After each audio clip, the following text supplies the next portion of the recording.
I was assigned to work with a new waitress that night, Clara, a temporary replacement who had arrived without much explanation about who she was or where she came from. At first glance, she seemed friendly enough, with a warm smile and polite manners, but something about her demeanor made me uneasy. Whenever I tried to strike up a conversation to break the ice, she would avoid eye contact or quickly change the subject, responding with vague phrases like, "Oh, nothing special," or "I'm just here to do my job." At first, I thought it was just shyness or exhaustion, but as the night went on, I realized there was something more behind that behavior. What really caught my attention was how the customers treated Clara. They barely needed to be served by her, yet they left absurdly high tips, $100 bills casually tossed onto the table as if they were loose change. When I asked her about it during a quiet moment, hoping to hear some funny story or even an exaggerated expression of gratitude, she just smiled in a strange way and said, "They owe me favors." The phrase sounded as casual as it was disturbing, as if it were perfectly normal to say during a shift at a restaurant. I didn't know how to respond, so I just pretended to get back to work while my mind began conjuring increasingly bizarre scenarios about who this woman really was. The night grew tense, and I couldn't shake that phrase from my head, "They owe me favors." What kind of favors? And why would anyone pay so much money for something as simple as dinner or a drink?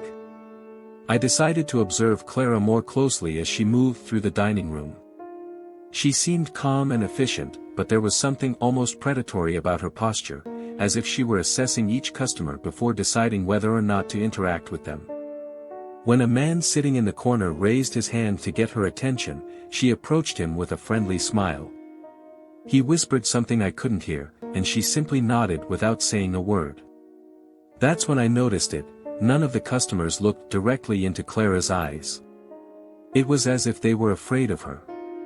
Later, while cleaning the tables after closing time, I found something strange hidden under a chair, a crumpled brown envelope, as if it had been accidentally stepped on. I opened it out of curiosity, thinking it might be a misplaced receipt or notes from a distracted customer. But what I found inside made my blood run cold. They were pictures of me, taken secretly throughout the night. In some of them, I was serving tables, in others, I was just staring off into space. But what truly terrified me was the note folded alongside the images. Written by hand in thick, uneven letters, there was a single sentence that echoed in my mind like an alarm: "Don't trust her. She knows where you live." My heart raced as I tried to figure out who could have left that there, and what it meant. I tucked the envelope into my uniform pocket, trying not to show my nervousness as I finished tidying up the tables. My first instinct was to confront Clara. After all, she'd been there all night and seemed the most connected to this strange situation. But something held me back. What if she already knew about the photos? What if this was exactly what she wanted me to do? I decided to wait until the end of the shift to approach her, but even so, every time our eyes met, I felt a pang of discomfort. She continued acting as if nothing unusual was happening, but there was something about her smile now that felt almost calculated.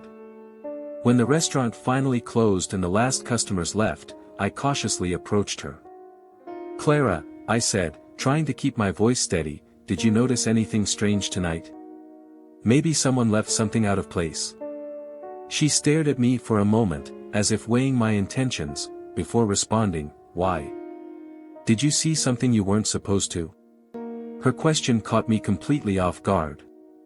It wasn't the response I expected, let alone in such a calm and direct tone.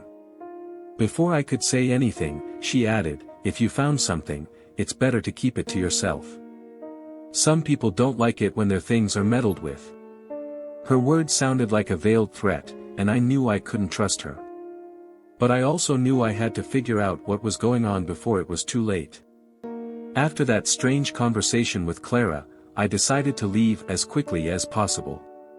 As I walked to my car, I had an uncomfortable feeling of being watched. I scanned the area, trying to spot any suspicious movement, but the streets were deserted. Once inside my car, I locked the doors and pulled the envelope out of my pocket again, examining the photos under the dim interior light. There was something even more disturbing that I hadn't noticed before. In some of the images, I could clearly see my house in the background, details like the color of the front door and the plants on my porch. Whoever had taken those pictures knew exactly where I lived. My hands began to tremble as I realized this wasn't just a warning, it was a direct threat. I got home and did something I'd never done before. I checked every room, every cabinet, and even the backyard, looking for any signs of intrusion or anything out of place. Everything seemed normal, but it didn't reassure me in the slightest. Throughout the night, I stayed awake, alternating between watching through the window and staring at the photos in the envelope. The handwritten phrase kept echoing in my mind, "Don't trust her." But who was her? Clara? Or was someone else involved? Worse still, was Clara working alone, or was she part of something bigger? I needed answers, but at the same time, I knew getting involved could put everything at risk, including my safety. The next day, I went to work with the unsettling feeling that something was about to happen. I arrived earlier than usual, hoping to find some clue that might help me understand what was going on. But Clara was already there, organizing the tables as if she owned the place. When she saw me, she just smiled, that same enigmatic smile that now seemed loaded with hidden intentions. I decided to test her and casually asked if she'd noticed anything strange the night before, vaguely mentioning some things being out of place. She didn't answer immediately, but after a few seconds, she said, "You know, some people just don't understand when they should stay quiet." Her voice was calm, almost gentle, but there was an implied threat that made my stomach churn. Since then, I've been living in a constant state of alert. Every sound in the hallway of my house, every movement in the shadows of the restaurant, feels connected to Clara and the photos I found. I know I can't trust her, but I also don't know who else might be involved. The truth is, since that night, I feel like I've been dragged into something far bigger than I can comprehend. The images from the photos are burned into my mind, along with the note warning me about Clara. And now, all I can do is try to survive while figuring out who's behind this, before it's too late.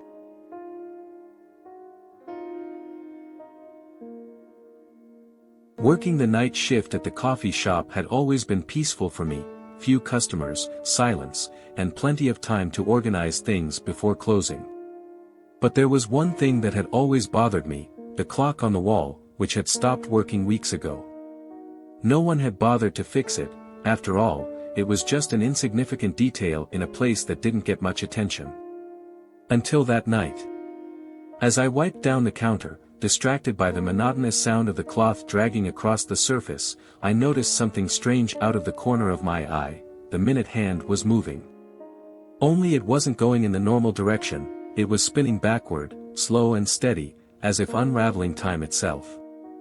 I stopped what I was doing and stared, trying to figure out if it was some kind of illusion or a cruel prank. The more the hand spun, the more the atmosphere around me seemed to change.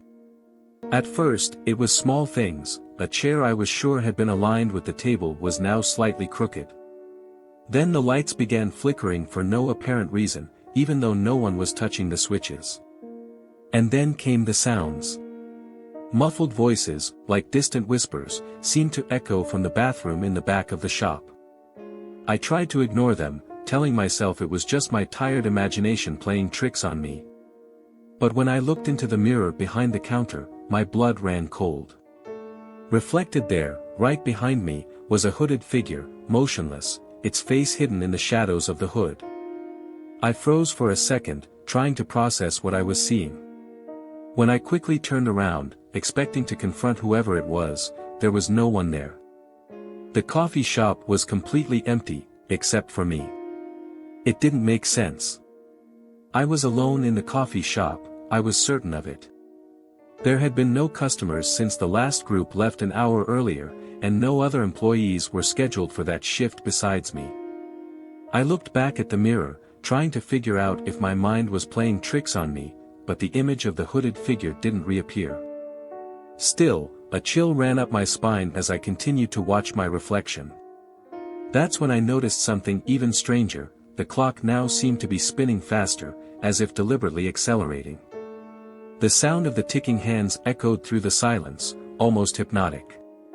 Before I could think about it too much, I heard a noise coming from one of the tables near the window, like something being dragged. I went over to check it out, trying to convince myself it was probably just the wind shaking something. But when I got closer, I found a folded note in the center of the table, handwritten in large, uneven letters, "You only have until the hand reaches 12." My hand started trembling as I held the paper. I looked around again, hoping to find someone, or something, that could explain what was happening. But the coffee shop remained empty, except for me and the unsettling sound of the clock. Every passing second seemed to increase the pressure in the air, as if time itself was conspiring against me. I didn't know what reaching 12 meant, but one thing was certain: whatever happened when the hand got there, I didn't want to find out. I rushed back to the counter and grabbed my phone, thinking of calling someone, anyone, who might help me make sense of what was going on. But the cell signal was completely gone, as if something was blocking the connection. I tried using the coffee shop's landline, but it wasn't working either. When I glanced back at the clock, I realized the hand was already nearing 11:30 in the counterclockwise direction. Time seemed to be running out, and I still had no idea what to expect or how to escape. A feeling of claustrophobia began to take hold as I paced back and forth, searching for a way out. The doors were locked, and even when I tried forcing them open, they wouldn't budge an inch. That's when the voices started getting louder. They weren't just murmurs anymore, they sounded like fragmented conversations, some of them pleading desperately, others like muffled screams. They came from every direction, as if the coffee shop itself were alive and trying to tell me something.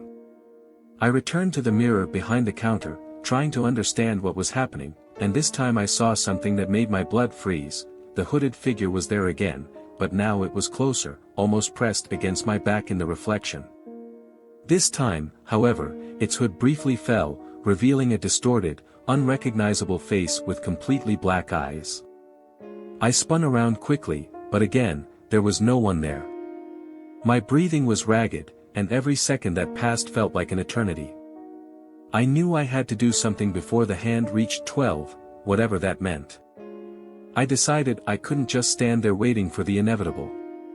I ran to the kitchen in the back of the coffee shop, thinking I might find some tool or object I could use to break the doors or smash a window.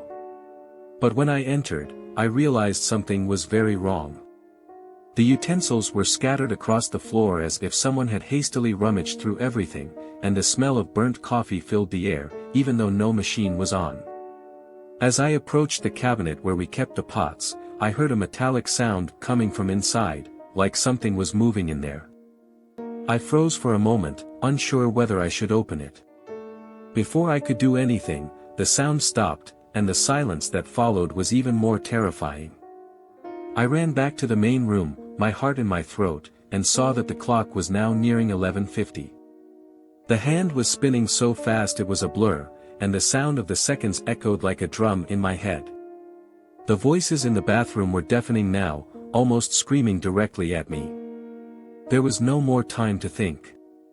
I did the only thing that came to mind. I grabbed a chair and threw it at the front display window, desperate to create an exit. The glass cracked but didn't shatter completely. As I prepared to strike again, I felt a cold hand touch my shoulder. I spun around sharply, but no one was there. Behind me, however, the note on the table now had a new sentence written below the first: "You should never have looked at the clock." That new message completely unraveled me. Whoever was behind this knew exactly what they were doing, playing with me, forcing me to watch the clock as time slipped away. The hand was now just minutes from reaching 12, and every second felt like an unbearable eternity. I could feel the air around me growing heavier, as if the very atmosphere of the coffee shop was trying to crush me. The voices in the bathroom turned into piercing, almost deafening screams, and the lights flickered uncontrollably, casting distorted shadows on the walls. I looked again at the mirror behind the counter and saw the hooded figure right beside me, so close it seemed about to touch me. This time, I didn't have the courage to turn around. When the clock finally reached 12, everything stopped. The silence was absolute, as if the entire world had been sucked into another place. The coffee shop was unrecognizable, the furniture covered in a thick layer of dust, as if no one had been inside for years. And then, I noticed something even more terrifying. In the mirror's reflection, I was alone. But when I looked down, my hands began slowly disappearing, as if I were being erased from the real world. I tried to scream, but no sound came out. Just before I vanished completely, I saw one last thing in the mirror, the hooded figure smiling directly at me, holding the note I had found. Now I know I should never have touched that clock, but it's too late to go back.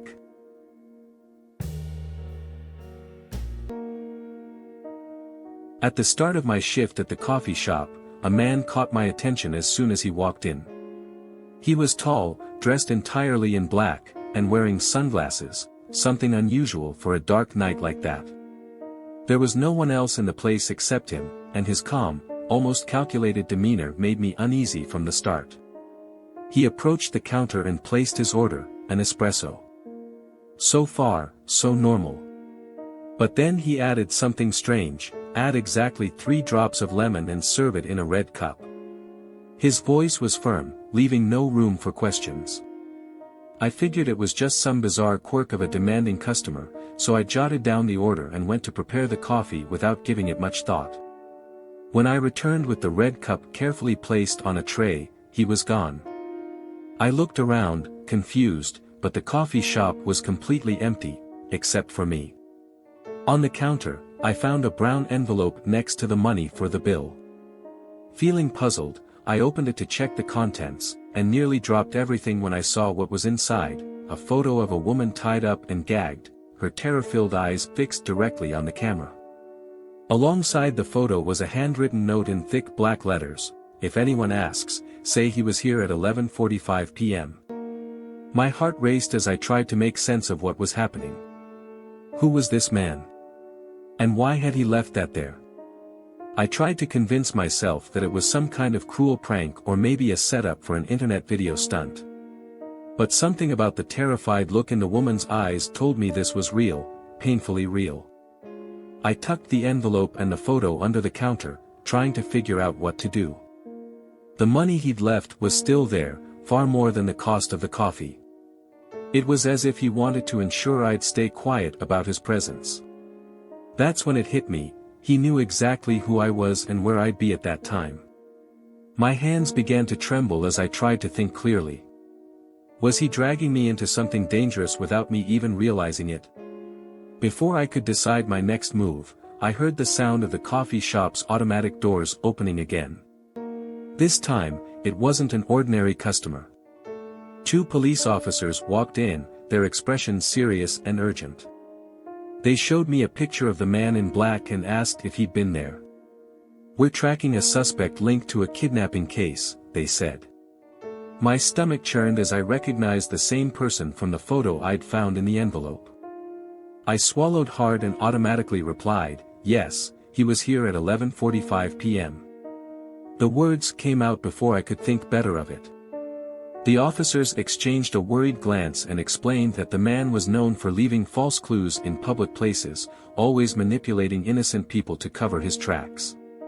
Worst of all, one of them added, "His victims are never found alive." That sentence echoed in my head like a funeral bell. Never found alive. I glanced at the envelope hidden under the counter and felt a wave of guilt and fear wash over me. I had been used, manipulated into giving false information to the police while the woman in the photo was somewhere, fighting for her life. "Did he say anything? Did he leave anything with you?" one of the officers asked, interrupting my thoughts. I quickly shook my head, trying to appear calm, but I knew I was lying. I couldn't tell them about the note or the photo, not there, not at that moment. They took down my statement and left as quickly as they'd arrived, leaving me alone with my thoughts and the weight of what I'd done. As soon as the doors closed behind them, I grabbed the envelope again and examined every detail of the photo. The woman appeared to be in some kind of dark room with dirty concrete walls. There were marks on the floor that looked like scratches, as if she tried to free herself. In the bottom right corner of the image, I noticed something I'd missed before, a small scribbled symbol, like an arrow pointing downward. I flipped the photo over and found another note taped to the back, written in the same firm, threatening handwriting, "You've already chosen your side." A chill ran down my spine. What did it mean? Had I just helped a monster? Or was I now part of his game? I decided I couldn't just sit there and do nothing. If that woman was still alive, and I had to believe she was, then there was a chance to save her. I took a picture of the image with my phone, trying to preserve as many details as possible, and began combing through my memory for anything the man might have said or done while he was there. The specific coffee order, the 3 drops of lemon, the red cup, it all seemed deliberate, as if it were part of a code. I quickly searched the symbol scribbled on the photo and found something disturbing. It was a mark used by an underground group known for involvement in kidnappings and mysterious disappearances. Bile rose in my throat as I realized I'd just interacted with someone connected to that. As I tried to decide what to do next, I noticed something strange in the coffee shop. The lights flickered slightly, and a cold breeze swept in through the door, even though it was closed. When I looked back at the counter, the envelope was gone. There was no way anyone could have taken it without me noticing, unless they'd been in the place the whole time. My heart raced as I scanned the room, trying to spot any suspicious movement. That's when I heard a low, raspy whisper coming from the storage room in the back. Each step toward the door felt like it lasted an eternity, but I knew I had to find out who, or what, was there. Before I could open the door, a hoarse voice whispered behind me, "You're playing with things you don't understand." I froze in place, sweat dripping down my forehead as I tried to muster the courage to turn around. When I finally did, no one was there. But the feeling of being watched was suffocating, as if invisible eyes were fixed on me. The note I'd read earlier, "You've already chosen your side," kept hammering in my mind. Had I done something irreparable by lying to the police? Or was I now a target too? I returned to the counter, trying to organize my thoughts and plan my next move. I decided to send the photo I'd taken on my phone to the police anonymously, hoping they could trace something I couldn't see. But before I could do that, my phone shut off on its own, restarting for no apparent reason. When it turned back on, all the photos and saved files had been erased. Now, I'm stuck in this situation with no idea what to do. The police are gone, the woman in the photo is still missing, and I have no proof of anything. All I have left is the memory of that mysterious man and his dark presence that seems to loom over me even when he's not around. Every unusual sound makes my heart race, and every customer who walks into the coffee shop makes me wonder if it's him returning to leave more clues, or threats. Whoever he is, I know he's not done with me. And until I figure out what his game is, I'm condemned to live under this cloud of fear, wondering if I'll be the next person to disappear.